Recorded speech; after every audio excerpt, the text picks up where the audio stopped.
You've probably heard a lot about competency-based education as it relates to students' learning. But have you ever thought about applying competency-based learning to your staff's professional development? If we want students to own their learning, we need leaders who can do the same.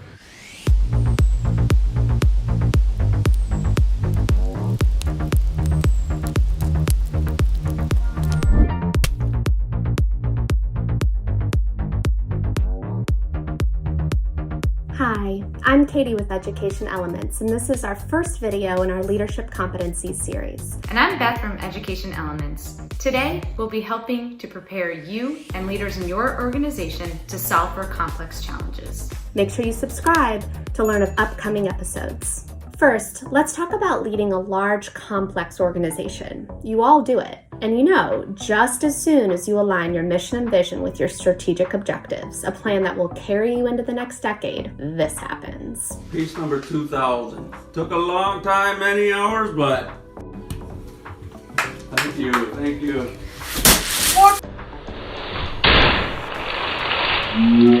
Yikes. So how do we recover when our best laid plans are thrown overboard due to an unexpected situation? So as you're working to put this puzzle back together, you may run into a few challenges. First of all, the puzzle may have changed altogether. You could be missing pieces you didn't even know about when you started putting the puzzle together. You're unsure of your progress. What progress, if any, have you made towards your long-term goals? Your teammates are exhausted. They're as tired as you are, and they're tired of facing the same challenges over and over again. There's also this lingering fear that exists with everyone that as soon as you put in that last puzzle piece, you'll have to start all over again. So with all of these challenges and a puzzle that is this complex, I ask you, how do you finish it? Where do you even begin when you're not even sure what the final image is meant to look like? That's a great question, Katie. In order to solve for the unknown, leaders need to be able to learn on the fly, and learning really needs to be a part of the way you do your job.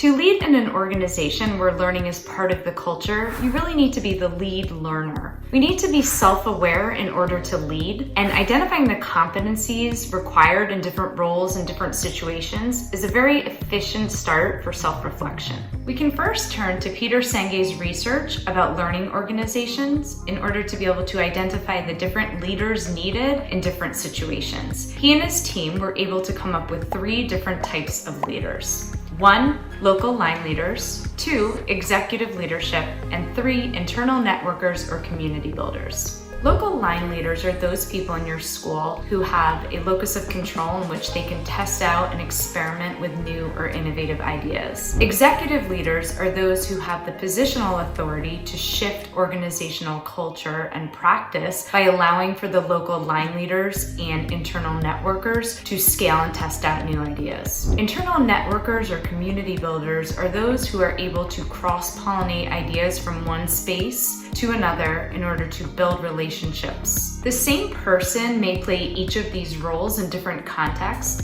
and the analysis of competencies allows leaders to be very specific about what it is that they want to develop next. My colleague Megan writes extensively about these types of leaders in her most recent blog post, which you can find linked in the description below. This past year has been puzzling and challenging for all of us, and I'm sure you found yourself identifying with one or more of the 3 roles above. But I'm also curious, what type of leader did you most embody this past year? Drop your answer in the comments and we'll make sure to respond. The next episode in this series dives deeper into the what these competencies could or should look like in your school district. Remember, if you've liked what you've seen today, make sure to like this video and subscribe so you get notified when future episodes come out. And see you next time!